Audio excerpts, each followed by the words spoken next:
Мектеп білім мен тәрбиенің ошағы деп аталы сөз бекер айтылмаса керек. Мектеп деген қасиетті сөзде үлкен мән мен мағына жатыр.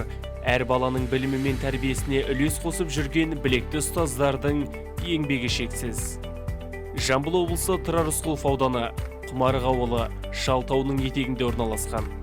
Құмарық ауылы кезінде Карл Маркс атындағы бай колхоз болған. 1968 жылы бой көтерген бұл қара шаңырақты 1991 жылы колхоз өз есебінен 3 қабатты етіп жаңа ғимарат салды.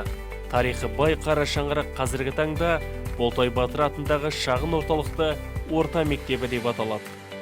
Мектеп 2 ғимараттан тұрады. Бұл білім ордасында талай мықтылар түлеп шыққан. Еліміздің білім саласындағы жаңашыл өзгерістер жаңа мазмұндағы жүйесін қалыптастырса, сол жаңашылдыққа толы оқу үдерісін табысты ете алған білім мекемесінің бірі Болтай Батыр атындағы шағын орталықты орта мектебі.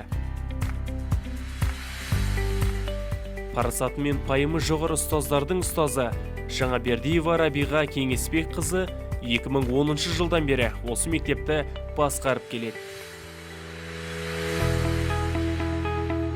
Қызметін 1989 жылдан қарапайым бастауыш сынып мұғалімнен бастап 2006 мен 2010 жыл аралығында директордың орынбасары қызметін атқарып келген. Талай шәкірттерін қанат қақтырып, өмірден өз орындарын табуда. Отбасылық жағдайы жолдасы мұғалім, 4 ұл қызы бар. Қоғамдық жұмысы Нұр Отан бастауыш партия ұйымының төрайымы. Кешегі болған бөбектен адам деген жаратылысты тәрбиелеп шығудан абыройлы асқан іс жоқ шығар. Бұл ойымызға ұлы жазушы Сәбит Мұқановтың «Мұғалім бұл адамның ардақтаты, білімділік бір билекке шығарсаты, ең алғаш басталады сол адамнан, сүйеді сондықтан да жақын жаты» деген өлең жолдары дәлел бола алады дейді Рабиға Кеңесбек қызы. Болтай Батыр атындағы шағын орталықты орта мектебінде 80-ге жуық мұғалім, 660-ге тарта оқушы білім алуда. Оның 500-үші оқу озаттары мен екпінділері. Мектептің оқу озаттары пәндік олимпиадаларының ғылыми жобалардан, ауданнан, облыстан орын алуда. Жыл сайын мектептен 3-4 оқушы мектепті үздік аттестатқа бітіреді. Сапалы білім беруге негізделген ұлттық мектептің үлгісін қалыптастыру, жұмыс тақырыбы мен педагогикалық ортаның әлеуетін арттырып отырған бұл ұжым өз мақсаттарын табысқа айналдыра алды. Қазіргі таңда білім сапасының мониторингі 72%-ді көрсеткішті көрсетті. ОБОТ 73%. Мектеп басшысы қандай болу керек деген сұраққа Рабиға Кеңесбек қызы былай деп жауап берді. Аристотельден кейінгі екінші ұстаз ғұлама ойшыл Әл-Фараби айтқандай, басшыға ынталық пен табандылық қажет. Өйткені бұлар жұрт айтқандай тамшысымен тас тесетін бейнебір су тәрізді. Мектеп ұжымын заманауи бағытқа жетілдіру үшін Алматы қаласындағы педагогикалық шеберлік орталығында мектеп басшыларына арналған деңгейлік бағдарламалар негізінде 9 айлық курсты оқып, біліктілігін арттырды. Рабиға Кеңесбек қызы басқарған уақытта мектеп үшін жасалған көп дүние өз түлектеріміздің демеушілігімен жасалды. 20, 30, 40 жылдық түлектердің мектепке келу үрдісі жақсы қалыптасқан. Демеуші түлектердің жұмыстары: мектеп ауласын көгершіктендіру, ағаш егу, аллея жасау, су құбырларын тартты. Мектеп түлегі Сейітжан Өскенбаев отбасының демеушілігі арқылы музей ашылды. Қазіргі таңда осы музейде музей сабақтары жобасында аясында жақсы сабақтар өтіп жүр. Ойын алаңдары, фонтан, мектептің безендірілуі. Мектептің демеуші түлектері: Әлдибек Әмреев, кәсіпкер; Арылбек Қораласпаев, депутат, кәсіпкер; Омарқұлов Ардақ, кәсіпкер.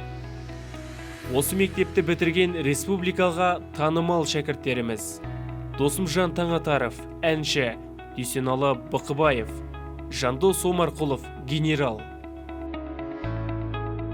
Шынықсаң, шымыр боласың. Біліммен қатар мектепте бокс, волейбол, баскетбол үйірмелері белсенді жұмыс жасайды.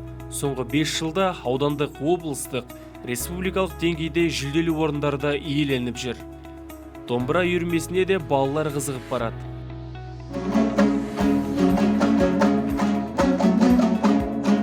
Оқушыға арналған асханада дәмі тіл үйретін ыстық тағамдар күн сайын дайындалады. Сапалы білім.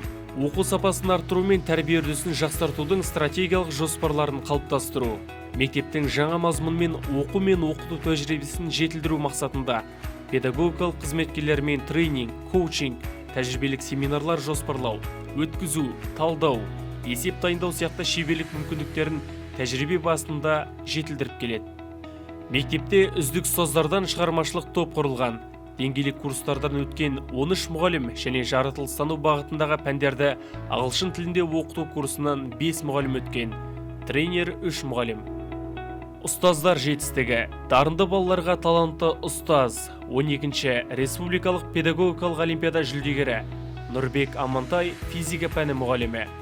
Облыстық, республикалық семинарлар мен конференцияларға белсене қатысып, өз тәжірибелерімен бөлісіп жүрген үздік ұстаздар: Шөкешева Гүлбану, Мамытбекова Жанар, Бөрібаева Динара, Шалов Мұрат, Букетова Жанар, Сиқымбек Гүлмира, Амантай Нұрбек, Маткеримова Жайсан, Муслиманкулова Айнұр, Наметқұлов Қанат, Мадиярова Ботагөз. Жас маман. Жас мамандардың мамандықтарына жұмысқа деген көзқарастарын, ынта-жігерлерін арттыру жолында жаңашыл ұстаз заман талап атты дөңгелек үстелдер мен тренингтер жүргізілуде. Бұл шаралардың басы қасында да Рабиға Кеңесбек қызы табылады. Маған жақсы мұғалім бәрінен де қымбат, өйткені мұғалім мектептің жүрегі. Ыбырай Алтынсарин. Жастардың бүгінгі міндеті оқу, білім, тәрбие жұмыстары. Жастар бүгін сөзден іске көшетін заман. Білімсіз істің реті болмайды, сондықтан жастардың жалпы назары мектепке аударылуы керек. Өмір игілігін білуге үйрететін тәжірибе. Басшының өмір тәжірибесі мол. Кез келген ортада өзінің білгірісін көрсетіп, алғырлығы мен біліктілігіне өзгенің сенімін ұялата алатын тұлға. Методика адам сияқты уақытпен жарыса дамып, өсіп жетіліп, керекті жерден орын табады. Біз жаңа методика деп жүріп, ғасыр жасаған жаңа методикалардан айырылып қалмайық. Ескісіз жаңа болмайтынын да ескерген дұрыс па деймін деген сөздерге зер салып, мектебінің болашағын алыстан ойлайтын басшы. Ұстаз жолы қиынырақ басқадан, сырлары көп, сыртқа әлі шықпаған. Шаршаса да осы жолдың бойында қандай рақат, шын бақытын тапсадам деп ақын жырлап өткендей, шынымен де мен үшін бақыт деген тармағы кең ұғымның бір шеті осы басшылық қызметтің ұжыммен бірлесе еңбек етуінде ұштасып жатыр.